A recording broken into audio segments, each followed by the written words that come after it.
નમસ્તે વિદ્યાર્થીઓ।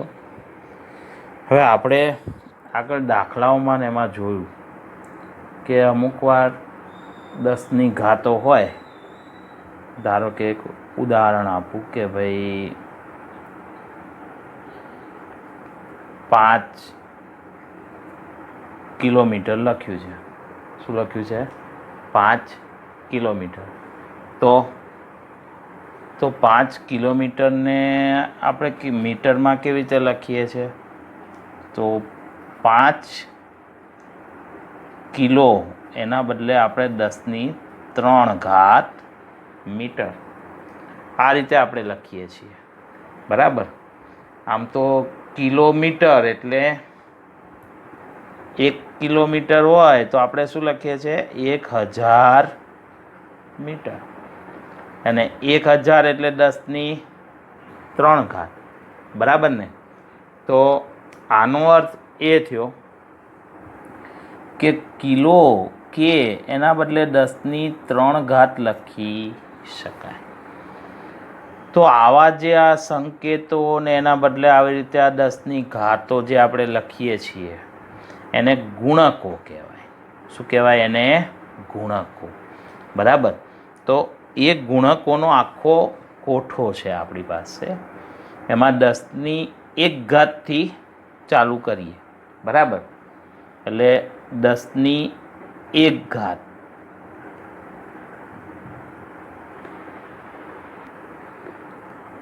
તો આ આપણા માટે ગુણક 10ની 1 ઘાત। જો 10ની 1 ઘાત હોય તો એના માટે પૂર્વગ ડેકા લાગે। આ ડેકા જે લખ્યું ને આપણે એ પૂર્વક કહેવાય। જેમ કે અહીંયા કિલો એ પૂર્વક કહેવાય અને એના માટેનો સંકેત છે DA, ડેકા, બરાબર। એટલે આવું લખાય। ધારો કે 50 મીટર હોય તો એને તમે 5 ગુણ્યા 10ની 1 ઘાત લખી શકો અને 10ની 1 ઘાતના બદલે શું લખાય? તો આને 5 ડેકા મીટર લખાય। કેમ કે ડેકા એટલે 10ની 1 ઘાત એટલે આ 50 મીટર છે ટૂંકમાં, બરાબર। તો 10ની 1 ઘાતના બદલે પૂર્વક કયો વાપરવાનો? બોલવામાં ડેકા અને લખવામાં સંકેતમાં DA લખાય। સમજાયું? આ જ રીતે 10ની 2 ઘાત હોય તો પૂર્વક લાગે હેક્ટો અને સંકેત H, બરાબર। એટલે ધારો કે આ 50 છે એના બદલે 500 મીટર હોય તો 5 ગુણ્યા 10ની 2 ઘાત લખાય મીટર અને 10ની 2 ઘાતના બદલે હેક્ટો H એટલે તમે આવું લખો 5 હેક્ટો મીટર, આવું લખી શકાય, બરાબર। પછી 10ની 3 ઘાત હોય તો એ તો આપણે વાપરીએ જ છીએ। એના માટે પૂર્વગ કિલો સંકેત કે। એટલે ધારો કે 5 કિલોમીટર હોય કે તો 10ની 3 ઘાત એટલે 5 ગુણ્યા 10ની 3 ઘાત મીટર થાય અથવા 5000 મીટર, બરાબર। ચલો એ જ રીતે 10ની 6 ઘાત હોય તો પૂર્વક લાગે મેગા, કેપિટલ M એનો સંકેત છે, બરાબર। એટલે આ આપણે અત્યારે મોબાઈલ અને કોમ્પ્યુટરમાં એની મેમરીમાં આ શબ્દ અત્યારે બહુ પ્રચલિત છે, બરાબર ને? આપણે કહીએ છીએ કે ભાઈ 200 MB તો આ M એ મેગાનો છે એટલે આનો અર્થ શું થયો કે 200 ગુણ્યા 6 મેગા એટલે 10ની 6 ઘાત। બી આપણે કોમ્પ્યુટર માટે બાઇટ્સ। ધારો કે આવૃત્તિ, તો આવૃત્તિનો એકમ હર્ટ્ઝ છે. કેવો છે? હર્ટ્ઝ. તો ધારો કે ભાઈ આવૃત્તિ 5 મેગા હર્ટ્ઝ છે. શું કહે છે? આવૃત્તિ 5 મેગા હર્ટ્ઝ. તો તમારે શું સમજવાનું કે 5 ગુણ્યા 10⁶ હર્ટ્ઝ થાય. અને બીજી રીતે મેગા એટલે મિલિયન પણ ગણાય. આપણે કિલોમીટર લંબાઈમાં મિલિયન એ વપરાશે અને પૈસામાંય મિલિયન વપરાય છે. મિલિયન એટલે 10 લાખ પૈસામાં, બરાબર. અને 10 લાખ એટલે 10⁶ થઈ ગઈ. સમજાયું? તો મિલિયન પણ આપણે બોલવામાં મેગા જ લઈશું. તો 5 મેગા હર્ટ્ઝ, પણ એ મિલિયન એ ગણાશે. મિલિયન એટલે 10 લાખ થાય ને આ 10⁶ જ છે ને, બરાબર છે. ચલો પછી 10⁹.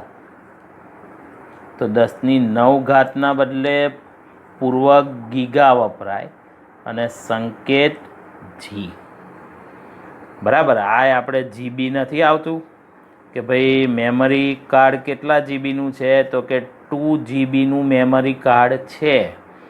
એનો અર્થ શું થયો કે 2 × 10⁹ બાઇટ્સનું મેમરી કાર્ડ છે, બરાબર. તો આ જી એટલે ગીગા એટલે 10⁹. એટલે આમ જો તો 2 જીબી તો શોર્ટ ફોર્મમાં બોલીએ છીએ, બાકી 2 ગીગાબાઇટ આવું બોલવું પડે. 2 ગીગાબાઇટ, બરાબર. ખાસ કરીને આ મેમરી, કોમ્પ્યુટરની મેમરી, મોબાઈલમાં મેમરી માટે આ શબ્દ હવે વપરાય છે. આવૃત્તિ માટે આ વપરાય. ધારો કે આવું લખે 5GHz. તો એનો અર્થ શું થયો કે 5 ગુણ્યા 10⁹ હર્ટ્ઝ, ગીગા હર્ટ્ઝ. શું કહેવાય? Giga hertz. ગીગા એટલે 10⁹.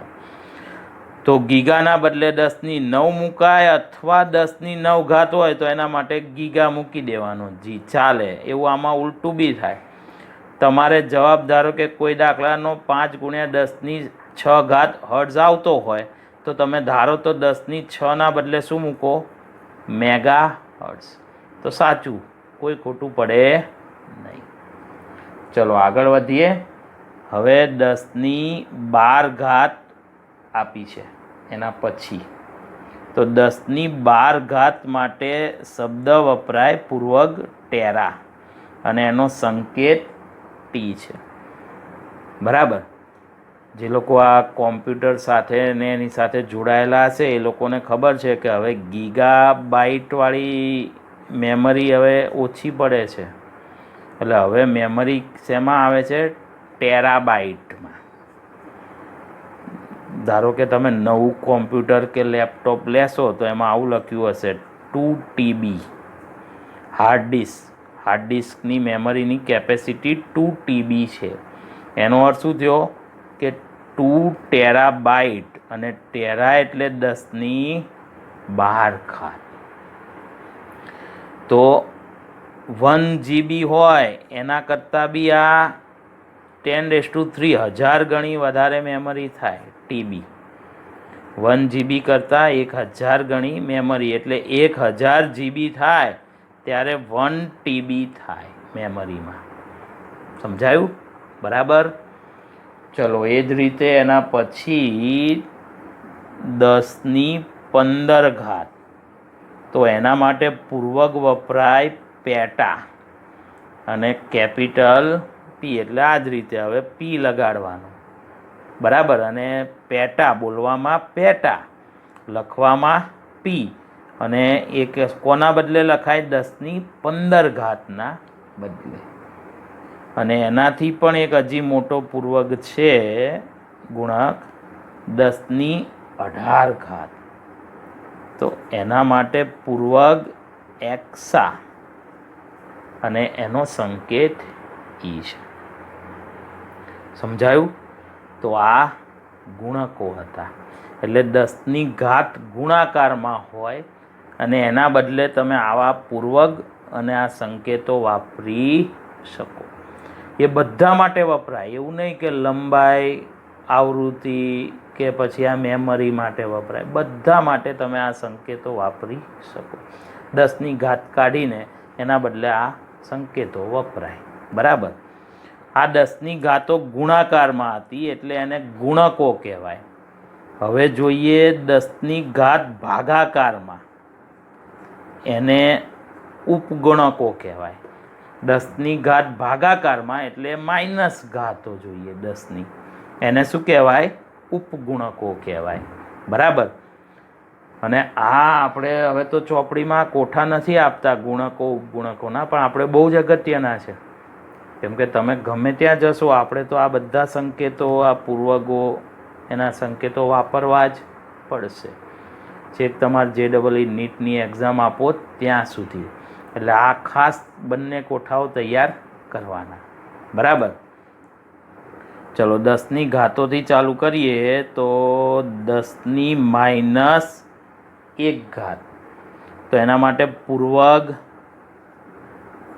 ડેસી વપરાય. બરાબર. અને એનો સંકેત ડી છે. એટલે ધારો કે આવું લખ્યું છે કે 1 ડેસીમીટર એટલે શું થાય? 10ની -1 મીટર. અથવા -1 મીટર હોય 10ની તો તમે ધારો તો એને 1 ડેસીમીટર લખી શકો. બરાબર.